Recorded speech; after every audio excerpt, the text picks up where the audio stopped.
أعوذ بالله من الشيطان الرجيم بسم الله الرحمن الرحيم अल्लाह ताला के हुक्म से हजरत नूह अलैहिस्सलाम ने जानवर को कश्ती में सवार करने लगे। कश्ती में सबसे पहले चूटी को सवार किया और सबसे आखिर में गधे को। गधा दाखिल हुआ तो गधे ने अगला हिस्सा कश्ती में दाखिल किया। इब्लिस में इनके दुम में लटक गया, जिसकी वजह से गधा अपना पाँव ना उठा सका। तब हजरत नूह अलैहिस्सलाम ने कहा, तेरी खराबी हो, तू दाखिल हो जा। इसलिए पाँव उठाया मगर अंदर दाखिल ना हो सका।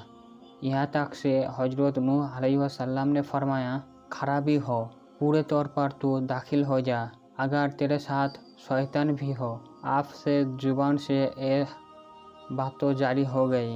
जब हजरत नूह अलैहिस्सलाम ने ये कलाम फरमाया तब शैतान ने गधों का रास्ता साफ कर दिया और गधा अंदर दाखिल हो गया और इसके साथ शैतान भी दाखिल हो गया।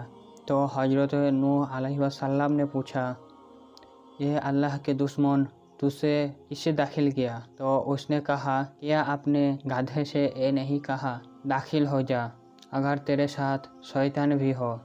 हजरत नूह अलैहिस्सलाम ने फरमाया, चले जा, यहाँ से निकल जा।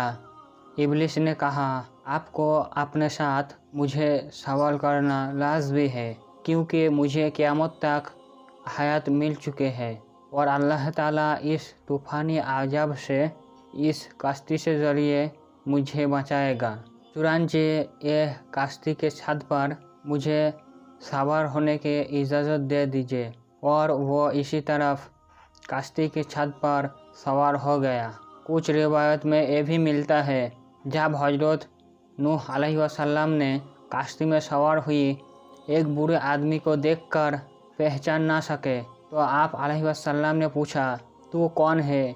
इसने कहा, मैं इब्लिस हूँ। हजरत नूह अलैहिस्सलाम ने पूछा, तू किस लिए दाखिल हुआ? इसने कहा, मैं इसलिए दाखिल हुआ ताकि मैं आपके साथियों के दिल को ख़राब करूं और इनके दिल मेरे साथ हो और बदन आपके साथ। तो हजरत नूह अलैहिस्सलाम ने फरमाया, यह अल्लाह के दुश्मन, यहाँ से निकल जा। शैतान ने कहा, 5 चीज़ें ऐसे हैं जिनके ज़रिए मैं लोगों को गुमराह और हलाक करता हूँ। इनमें से 3 चीज़ों को आपको बता दूँगा, 2 नहीं बताऊँगा, लिहाजा आप मुझे कश्ती से ना निकलाएं। फिर अल्लाह ताला ने हजरत नूह अलैहिस्सलाम की तरफ वही नाजिल फरमाई, यह नूह, आपको ये 3 चीज़ों की ज़रूरत नहीं है, इसको हुक्म दो, वो 2 चीज़ ही बता दे।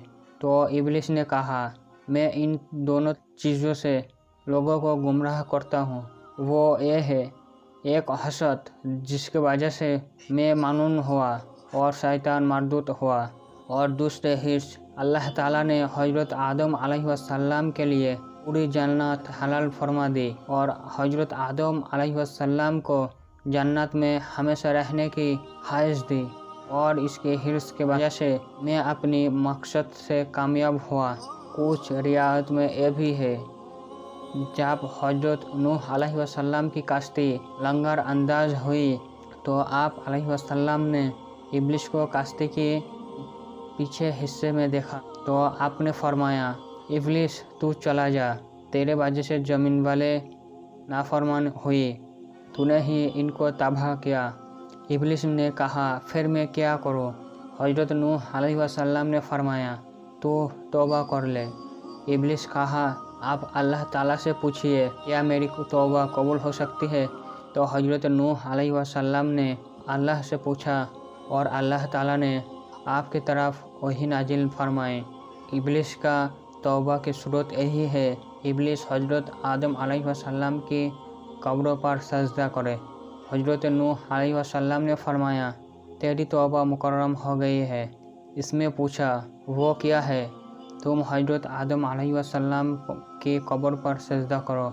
इब्लिस ने कहा, मैंने उनको ज़िंदगी में सजदा नहीं किया, आप उनके मारने के बाद सजदा करूँगा? हरगिज़ नहीं।